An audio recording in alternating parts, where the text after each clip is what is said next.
I'll call a meeting to order. Before we start, let me read the emergency evacuation procedures. In the event of an emergency evacuation, an alarm will sound. Everyone should exit the building by way of the nearest stairwell in a safe and effective manner. If the nearest stairwell is blocked by smoke, use the other stairwell. Do not use the elevators. Once you have reached the main floor, follow the exit signs to exit the building and quickly proceed away from the building. Please be mindful of others evacuating and of emergency vehicles. You have the minutes from from the June 27th meeting in your packets. Are there any additions or corrections? Not. Do I have a motion to approve the minutes? I have a motion. Do I have a second? Second. All those in favor signify by saying aye. Aye. Opposed, like sign. Motion carries. Site plan, Roger. Thank you. The site plan is for a new automobile sales lot to be located on the property identified on tax map 67, parcel 258.01. It's on William Blount Drive, just before the intersection with 411, behind the Shell station, in case you guys are wondering the exact location. The property is zoned C, commercial, and is located on William Blount Drive. An automobile sales lot is a permitted use within the commercial zone.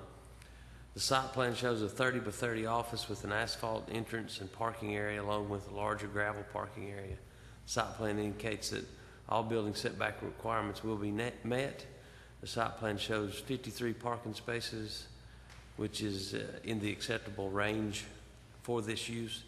The properties abutting this use are commercially used, therefore buffering will not be required.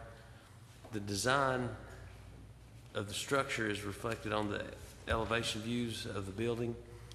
The structure does meet the requirements found in section 7.15C.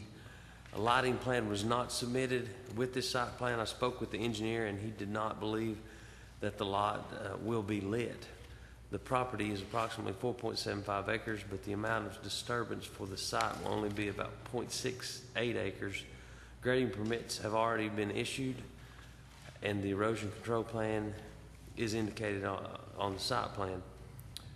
If the site plan is approved, the applicant will be required to obtain all building permits, septic, and any TDOT permits required for construction. I just got an updated site plan. I hate to throw that on you. I'm going to pass these around, two of them, at least just take a look at them.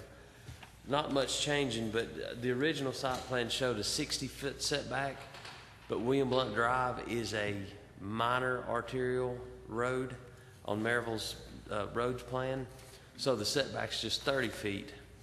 That being said, they're just going to move, the new site plan reflects the 30-foot setback, and they're just going to move the building 15 feet forward from the spot on that site plan that you have. And TDOT has required them to widen their entrance to 40 feet from 30 feet. So the new site plan that he just submitted shows that change too. And he had a question if we require that section to be paved. We do not.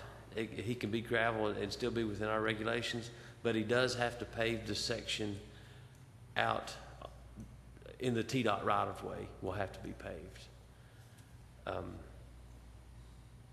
That being said, I don't see any problems with the new site plan if you guys feel okay with it. And here's another one you can pass and look at too.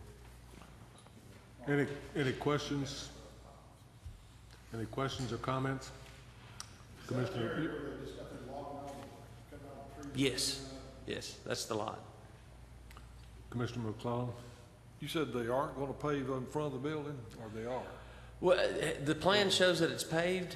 He asked me the question in the hall if it has to be paved by our regulations. It does not, but I didn't want it to show on the site plan paved, and then we approve it as paved and then it's just gravel. So if you can approve it with that area being gravel, that would clear that up.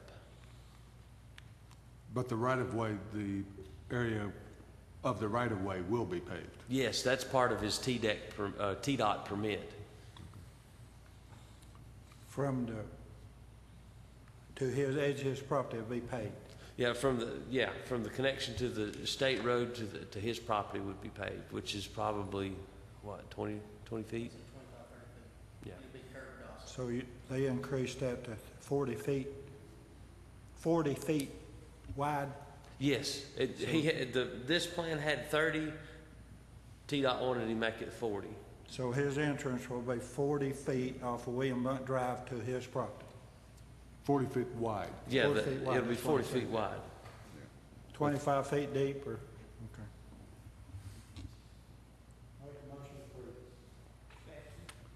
We have a motion and a second. Any further questions or comments? If not, all those in favor signify by saying aye. Aye. Opposed, like sign. Motion carries, and that is approval of the revised site plan showing the 40-foot entrance with pavement from William Blount Drive to the property line, and with the understanding that from there on it is up to the owners of the property whether they want to asphalt it or use gravel. Does that cover the? I think that'll cover it. Okay. Thank you. Thank you. I just need to get one of those copies back until I can get the big one from Sterling. I'll get that to you. You can have those copies there, and I'll make sure it gets that people to you. Thank you.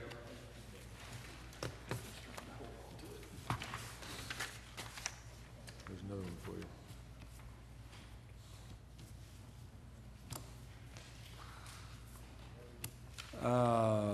John, long-range planning, considerations to set public hearing on amendment to subdivision regulations.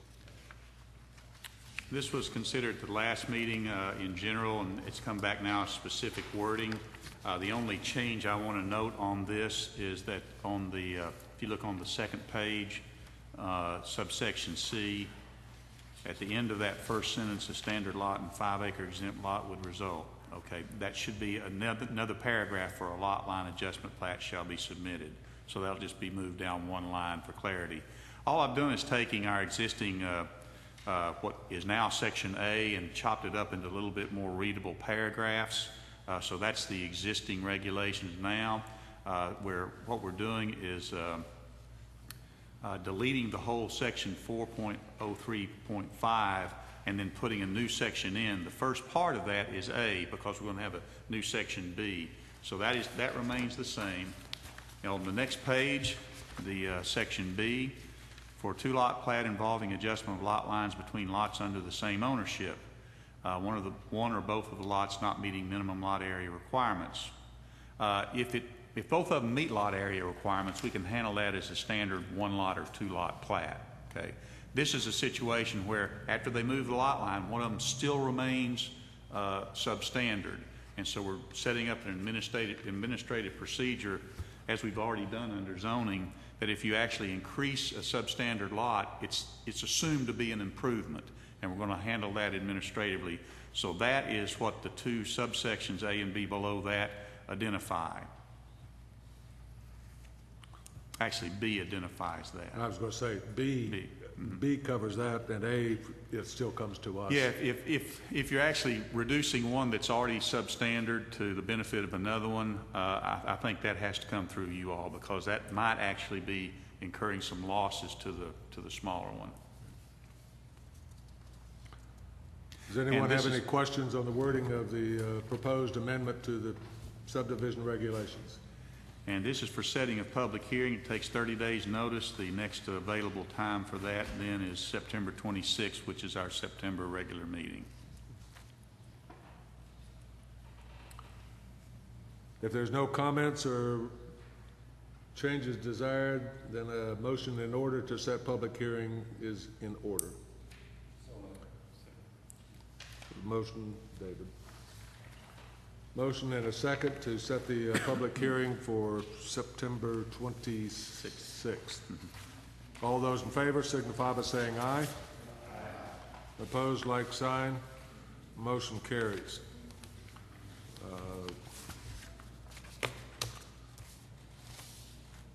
John, you got any reports before you Yes. usher us into training? Just a couple, and they are involving training. 4 people have reached their 4 hours or greater. Tom Hodge, Bruce McClellan, Ed Stuckey, and Clifford Walker. The remainder do need some hours.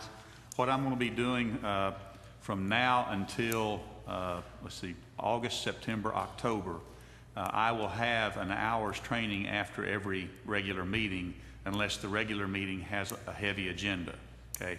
So consider that every month after this up to October, we're going to have an hour's training after the meeting, hour and a quarter, hour and a half. So you'll have an opportunity to reach your 4 hours training within the next 3 months.